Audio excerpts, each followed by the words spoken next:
आयुष्मान भव। आज हम रस शास्त्र के एक गहन रहस्य को जानेंगे, पारद के अष्ट संस्कार। ये वो पवित्र प्रक्रिया है जो एक दिव्य धातु को परम औषधि में बदल देती है। तो अपने चित्त को एकाग्र करें और इस ज्ञान यात्रा के लिए तैयार हो जाएं। आज हम ज्ञान के किस मार्ग पर चलेंगे?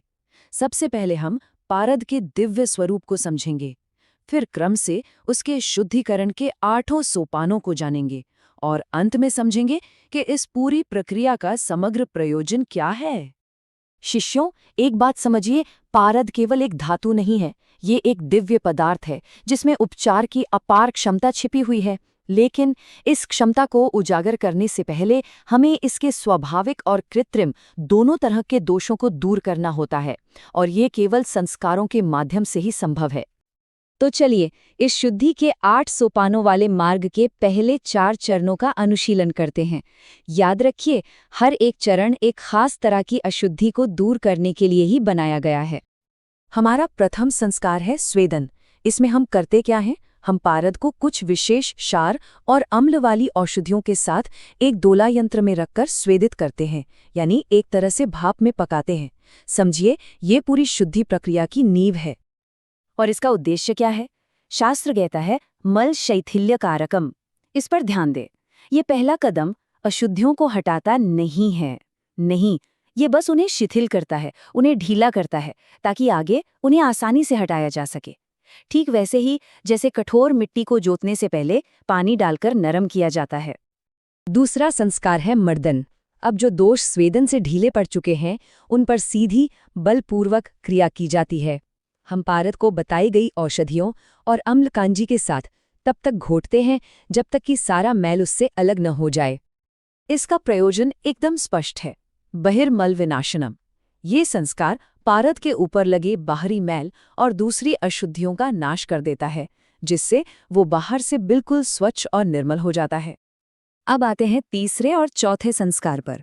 देखिए, ये दोनों एक जोड़े की तरह काम करते हैं, मूर्छन और उत्थापन।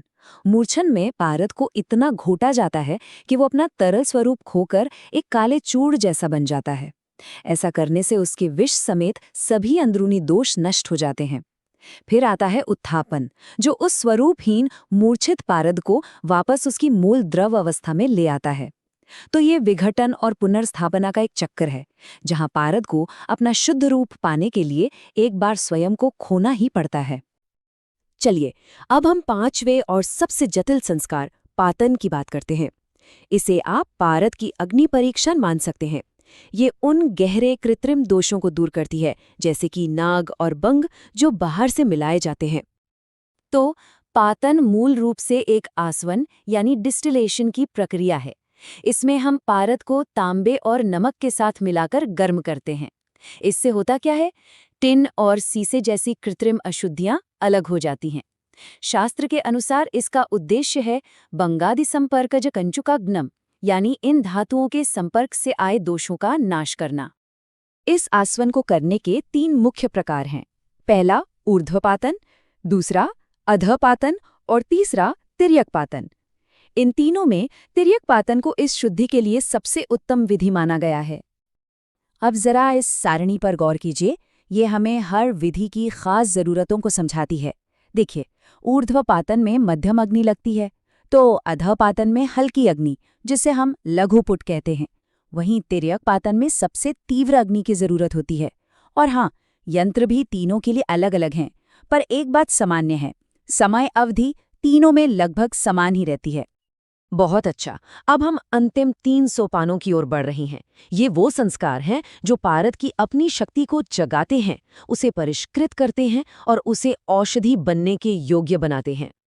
पातन की उस कठिन अग्नि परीक्षा के बाद पारद शुद्ध तो हो जाता है, लेकिन उसकी शक्ति, उसका वीर्य कुछ समय के लिए मंद या निष्क्रिय हो जाता है।